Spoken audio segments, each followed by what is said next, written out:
Hello guys, magandang araw. Ako nga pala si June, isang OFW dito sa bansang Hungary at isang factory worker. So, may mga nagtatanong guys kung ano nga ba ang mga list na requirements na kailangan kumpletuhin bago pumunta ng agency para mag-apply bilang isang factory worker. So, ngayon guys, bibigyan ko kayo ng tips at kaunting kaalaman para magkaroon kayo ng idea kung ano-ano yung mga requirements na kumpletuhin ninyo bago kayo pumunta ng agency. So, una-una guys is updated resume. So, ang resume guys, kailangan naka-professional format siya at kailangan updated yung mga experience ninyo na nakalagay doon. Tapos, pangalawa, diploma, high school diploma or vocational diploma.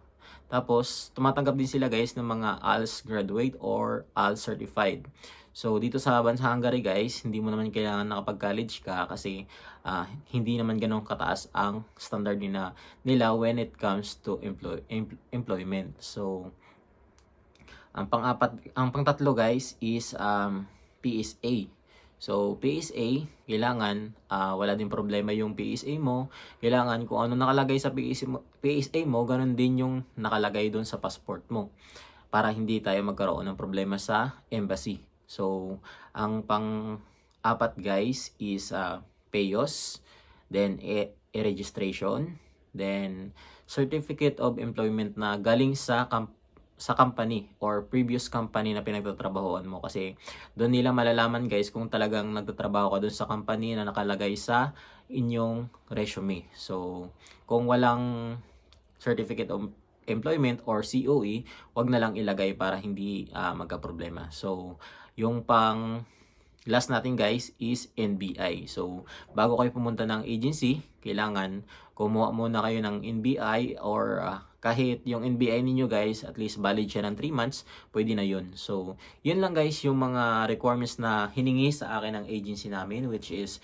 Peridot International Resources Agency. So, kaunti lang talaga siya unlike sa Taiwan. So, sa Taiwan kasi, medyo mahigpit sila ngayon pagdating sa mga requirements, lalo na sa PSA guys, siguro marami din sa inyo yung affected nung PSA na nagkaroon ng problema sa middle initial nila kasi yung middle initial ng magulang nila is hindi buo. So, may process nun guys, medyo matagal ang process nun. So, kahit ako din, affected din ako nun kasi isang OFW din ako sa Taiwan. Tapos gusto ko din sana bumalik pa ng Taiwan kasi may 6 years pa ako doon na natirang kontrata or natirang taon na pwede pang magtrabaho. Kasi sa Taiwan kasi guys, ang kontrata doon is kailangan hanggang 12 years ka pwede ka pa magtrabaho sa Taiwan. So, kaya lang, hindi na tayo nakabalik ng Taiwan kasi nagkaroon ng ganong sistema yung PSA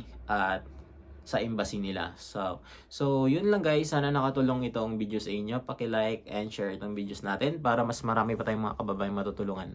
Thank you for watching and God bless.